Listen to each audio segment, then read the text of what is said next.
Pengamatan dasar dalam Islam yang berkaitan dengan perilaku dan sopan santun yang mengatur tindakan manusia menentukan mana yang baik dan benar. Assalamualaikum warahmatullahi wabarakatuh. Saya Bilqis Herhani Siti dari kelas 1E dengan NIM 1240105105014 Dalam video ini saya akan menjelaskan menganalisis unsur-unsur amal soleh yang terdiri dari 3 unsur. Yang pertama itu sabar, yang kedua itu syukur, yang ketiga itu ridho.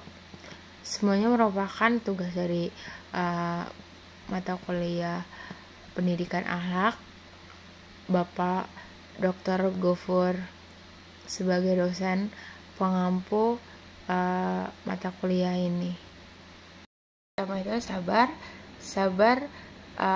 berasal dari kata Arab yaitu sabara yang berarti menahan, mencegah, dan tabah. Sedangkan dari segi istilah, sabar adalah menahan diri dari sifat kegundahan dan rasa emosi, kemudian menahan lisan dari keluh kesah, serta menahan anggota tubuh dari perbuatan yang tidak terarah. Jadi sabar di sini adalah suatu kekuatan daya positif yang mendorong jiwa untuk menunaikan suatu kewajiban. Di samping itu pula bahwa sabar adalah suatu kekuatan yang menghalangi seseorang untuk melakukan kejahatan.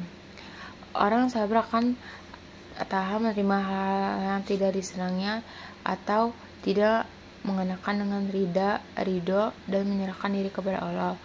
Sabar merupakan salah satu kunci untuk meraih kebahagiaan dan ketenangan hidup. Sabar juga terbagi menjadi 3. Yang pertama itu sabar dalam taat, contohnya melaksanakan perintah Allah.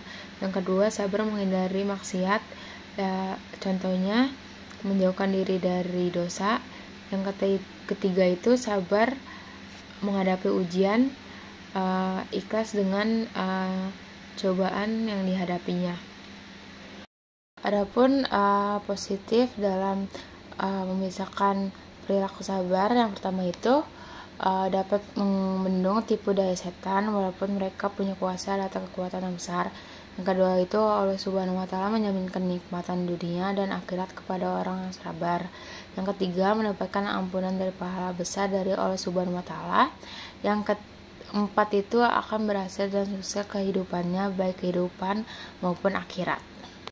Lalu di sini ada ciri-ciri sabar. Yang pertama itu memiliki emosi stabil dan tidak terpengaruh oleh sekitar. Yang kedua, tidak mau menyakiti orang lain. Yang ketiga, tidak marah jika dizalimi orang lain. Yang keempat itu memiliki tutur kata dan budi pekerti yang baik. Lalu ada dampak membiasakan diri berperilaku sabar. Yang pertama itu berpikir jika emosi tidak menyelesaikan masalah.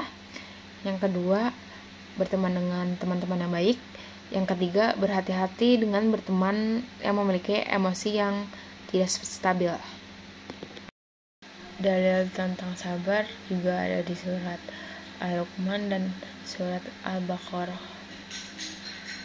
Kedua itu ada syukur. Syukur adalah suka berterima kasih, tahu diri, tidak mau sombong, tidak boleh lupa.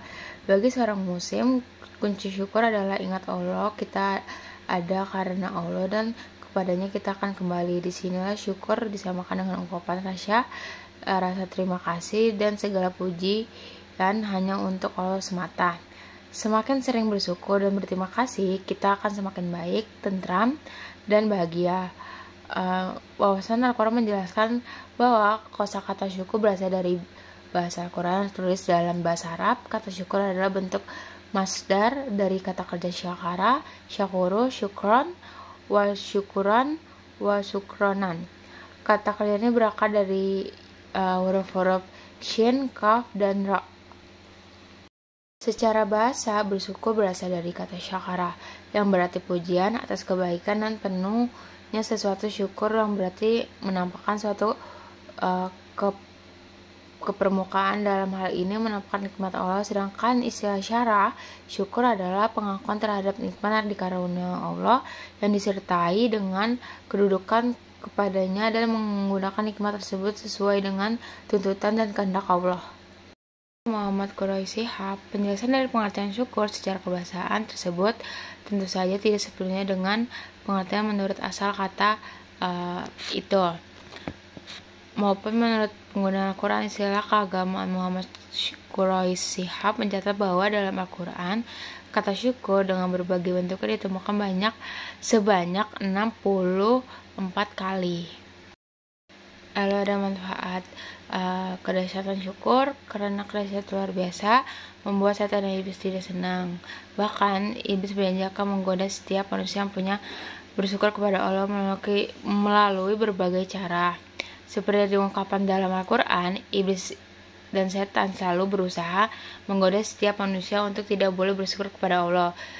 Syukur juga memiliki manfaat, yaitu menghindari dari godaan syaitan, diberikan kebahagiaan dengan kita bersyukur kepada Allah Subhanahu wa Ta'ala, baik maupun duka dan suka, khususnya untuk mendapat berkah dari Allah Subhanahu wa Ta'ala.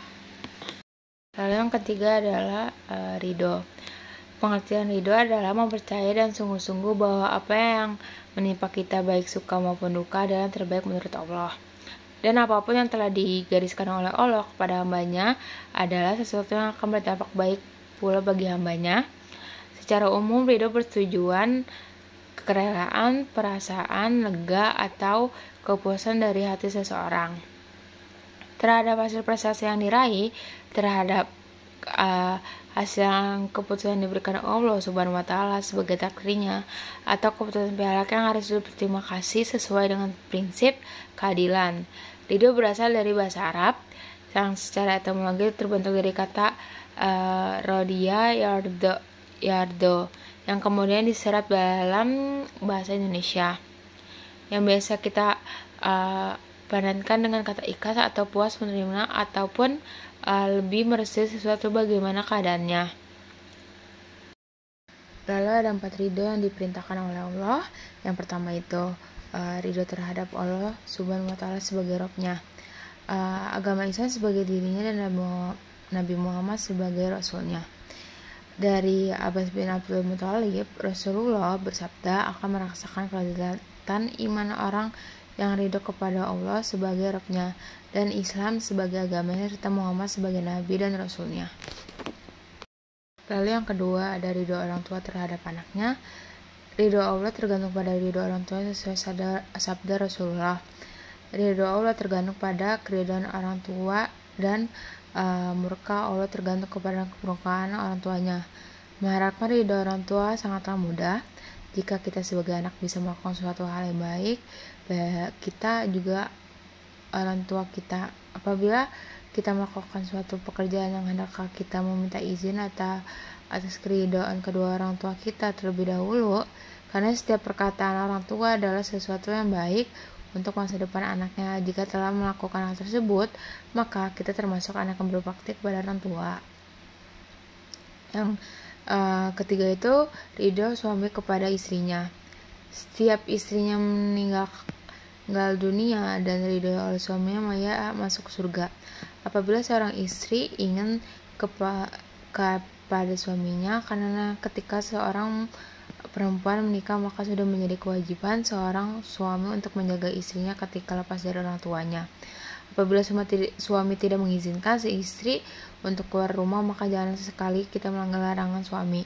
Istri yang salehah ialah istri yang selalu mengharapkan ridho Allah dan ridho dari suaminya.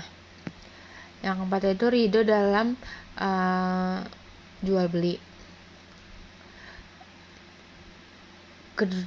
Keduanya ridho bersama-sama orang yang menyelisih